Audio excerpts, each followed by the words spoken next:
My cheating fiancé friends pressure me to marry her, so I did this and send them to jail. Some betrayals come suddenly, like a knife in the back. Others, they happen slowly, creeping in like a disease, until you wake up one day and realize that everything you believed in was a lie. For 4 years, I thought I had found the love of my life. I thought Katie and I were building a future together. But in the end, she was just waiting for a better offer. And when I refused to be her backup plan, her friends tried to destroy me. I met Katie at a time when my life was finally coming together. At 31, I had worked my way up from a simple bartender to managing one of the top sports bars in the city. I wasn't rich, but I was proud of what I had built. Katie, on the other hand, she was from a completely different world. 29 years old, a high-powered real estate agent, drove a luxury car, lived in a high-rise condo, had a tight circle of wealthy, influential friends. I should have known from the start I was never going to fit into her world, but I was too in love to care. At first, everything was perfect. We spent our weekends exploring new restaurants, going on road trips, and staying up late talking about our dreams. She told me she loved how driven I was. She said she admired my hard work and ambition. And when she moved into my apartment after 2 years of dating, I thought, this is it. I had found the one. But looking back, the red flags had always been there. I just ignored them. Katie's friends were wealthy, privileged, and entitled. And from the very beginning, they made it clear I wasn't one of them. So, when are you going to get a real career? One of them asked me at a dinner party. Owning a bar is cute, but it's not exactly stable. Another one smirked. Katie deserves someone who can keep up with her lifestyle. I expected Katie to shut them down, to tell them that I was more than my job. But she never did. She just laughed it off, brushing it aside like it was a joke. And me? Like an idiot, I told myself it didn't matter. That as long as Katie loved me, nothing else did. But I was wrong. Because the second she saw a better opportunity, she took it. After 4 years together, I planned the perfect proposal. A weekend getaway in the mountains. A private cabin with a breathtaking view. I got down on one knee, held out the ring, and asked her to spend forever with me. She cried, nodded, and said yes. And for a moment, I thought I had everything I ever wanted. But in reality, I had just given her something to show off. Because after that night, everything changed. The second we got engaged, Katie's friends took over. They decided where the wedding would be. They picked the vendors, without asking me. They planned every detail to match their elite standards. And me? I was treated like a guest at my own wedding. If I tried to suggest anything, I was met with fake smiles and condescending pats on the arm. Oh, honey, you wouldn't understand. Let us handle it. Katie never defended me. Never reminded them that I was her fiancé, not an outsider. And that's when I started to realize, maybe I was just an accessory to her perfect life. A few months into our engagement, Katie started to change. She was always working late. She changed her phone password. She stopped wearing her engagement ring when she went out with her friends. And when I confronted her, she flipped it on me. You're being paranoid. You don't trust me? That's toxic. I'm working hard for our future, and you're making this about you? So I let it go. Because I loved her. Because I wanted to believe she was telling the truth. But then, a regular at my bar told me something that shattered everything. When you love someone, you want to trust them. You want to believe that the doubts in your mind are just paranoia, that the person you chose wouldn't betray you. But love makes you blind. And when I ignored the red flags, I didn't realize I was walking straight into the worst betrayal of my life. It started small. At first, I thought Katie was just stressed from wedding planning. She had always been a perfectionist, and her friends had taken over every little decision. So when she started coming home later and later, I didn't question it. Long day at work? I'd ask. She'd sigh, kiss me on the cheek, and say, yeah, I'm exhausted. I believed her. But then, the excuses started piling up. She started going out without telling me where she was. She suddenly had a new password on her phone. She stopped wearing her engagement ring when she went out with her friends. One night, she came home smelling like cologne that wasn't mine. I tried to brush it off. I told myself, she's just been around a lot of people. But then she started getting defensive over nothing. One night, I casually said, "Hey, I feel like we haven't spent much time together lately." Her reaction? "Oh my God, are you accusing me of something?" I blinked. "What? No, You're being so controlling. I can't even have a social life without you acting jealous." And just like that, I was the bad guy. One night, a regular at my bar named Sarah pulled me aside. She looked nervous, like she wasn't sure if she should say anything. But then she finally blurted out, "I think Katie is cheating on you." The words hit me like a brick to the chest. "What?" Sarah hesitated. "My sister works at a high-end club downtown. She saw Katie last week, getting cozy with another guy. They were holding hands, whispering to each other." My stomach dropped. I wanted to believe it was a misunderstanding, that maybe Katie was just out with a friend. But deep down, I knew. So that night, while she was in the shower, I did something I never thought I'd do. I checked her phone, and what I found, it shattered everything. They say if you go looking for the truth, you better be ready for what you find. And that night, I found everything. Every lie, every excuse, every moment she thought she had gotten away with. And once I saw it, there was no coming back. My hands were shaking as I unlocked her phone. I had never done this before, never even considered it, because I trusted her. But the moment I opened her messages, I knew I had been a fool. Right at the top was a conversation with a number that wasn't saved. The texts? Hundreds of messages. Flirty, playful, explicit. And when I scrolled up, I saw his name. Michael, her ex. I kept scrolling, my breath coming in shallow gasps. Plans to meet at hotels. Photos of them together. Inside jokes about me, calling me the idiot bartender. And the worst part? Messages from her friends, helping her cover it up. "Tell him you're at work. Make sure you delete your texts. You need to lock down that engagement before you make the switch." I felt sick. This wasn't just a mistake. This was premeditated. And suddenly, everything made sense. The late nights, the gaslighting, the sudden wedding stress, keeping her distant. It wasn't because she was overwhelmed. It was because she was planning a way out. She had been waiting for Michael to commit to her. And if he didn't, I was the backup plan. I could have raged. I could have stormed into the bathroom, thrown the phone in her face, and demanded answers. But instead, I took screenshots of everything, emailed them to myself, and placed her phone exactly where I found it. Then, I waited, because if she thought she could lie her way out of this, she had another thing coming. Some people, when caught cheating, break down in guilt. They apologize. They beg for forgiveness. They show some kind of remorse. Katie? She did none of that. Instead, she tried to destroy me.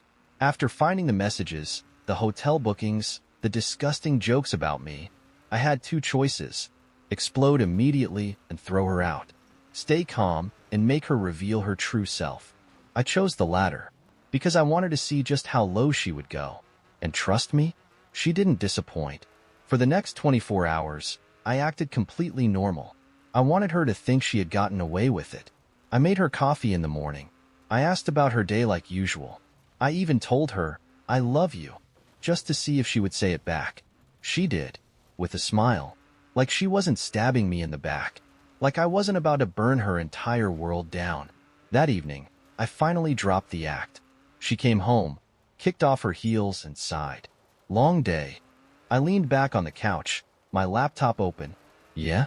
Who were you with?" Her expression didn't change. "At work, obviously." I smiled. Then I turned my laptop around, showing her the hundreds of screenshots of her text with Michael. "Try again." For a split second, I saw it, pure terror in her eyes. But then, she laughed, like this was some joke. Then she rolled her eyes and said, "Wow, snooping through my phone? That's so insecure." I stared at her, feeling my fingernails dig into my palm. "That's what you're going with? Not even gonna deny it?" She folded her arms. "Fine, I cheated. But let's be real. You were never enough for me anyway."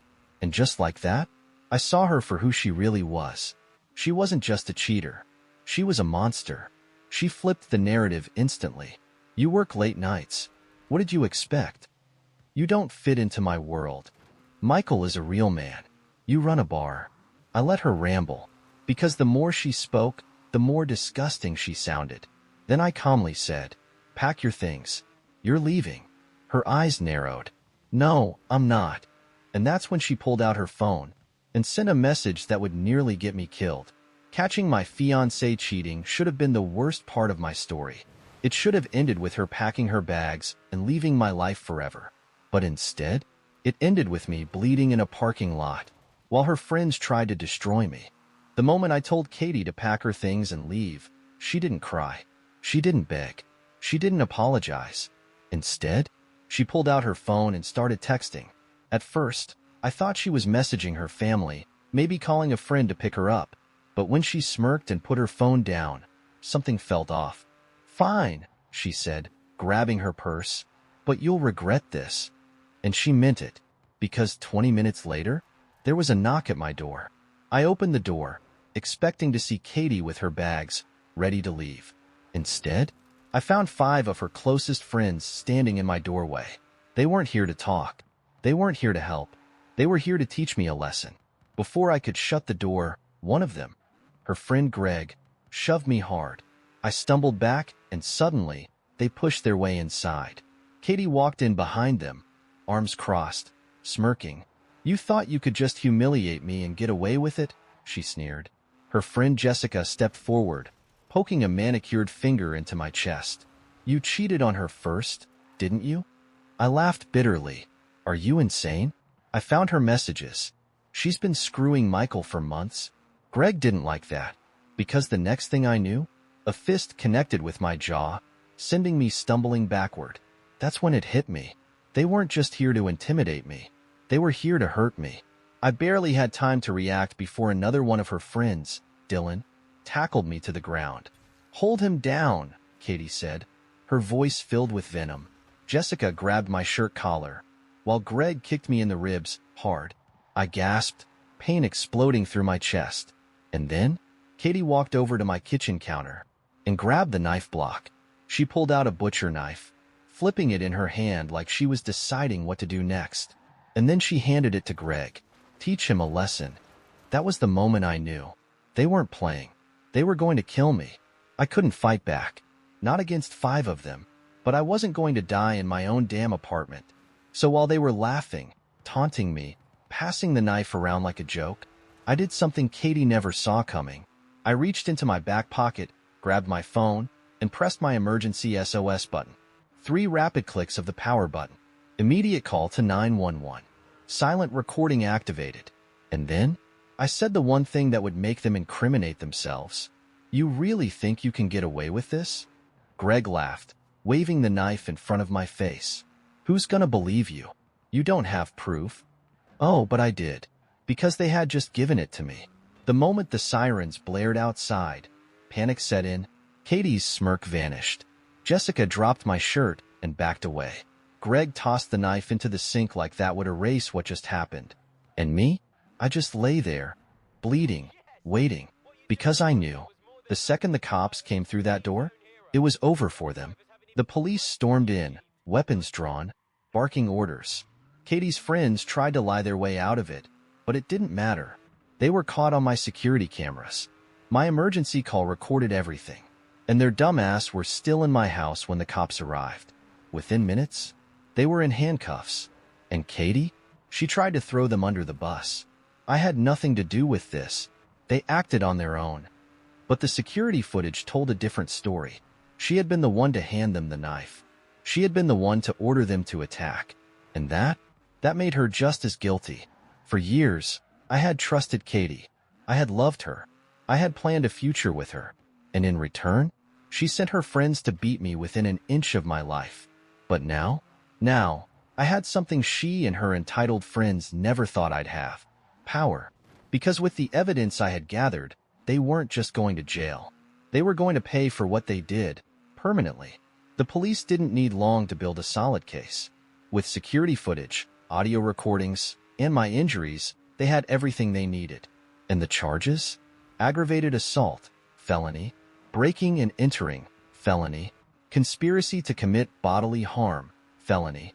Katie got an extra charge for inciting violence, since she was the one who handed them the knife. Her ex, Michael, even tried to threaten me through email, thinking he could scare me into dropping the case. But that just added an intimidation charge to his name. They thought they were above consequences. They thought they could bully me into silence. But they picked the wrong guy to mess with. Months later, we finally faced off in court. Katie and her friends came in smug, thinking they could plead it down to probation. But when the judge played the security footage, and the recording where Katie told them to teach me a lesson, their faces went pale. And that's when I knew. They realized they were screwed. The judge didn't go easy on them.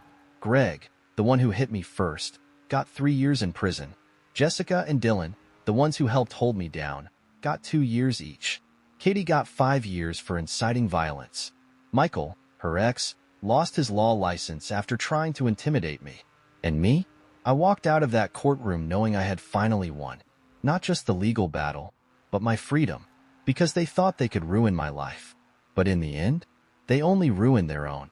Once the trial was over, I completely cut ties with everyone connected to them. I rebuilt my bar business, stronger than ever. I moved to a new home, far away from that toxic mess. I found real love with someone who actually respects me. And Katie? Well, she's sitting in a jail cell, no longer the queen bee she thought she was. And her friends? They finally learned that actions have consequences. Because while they're stuck living with their mistakes, I'm thriving, and I will never look back. They thought they could bully me into submission, that I would be too weak to fight back. But they were wrong, because in the end, I won. And that's the best revenge of all.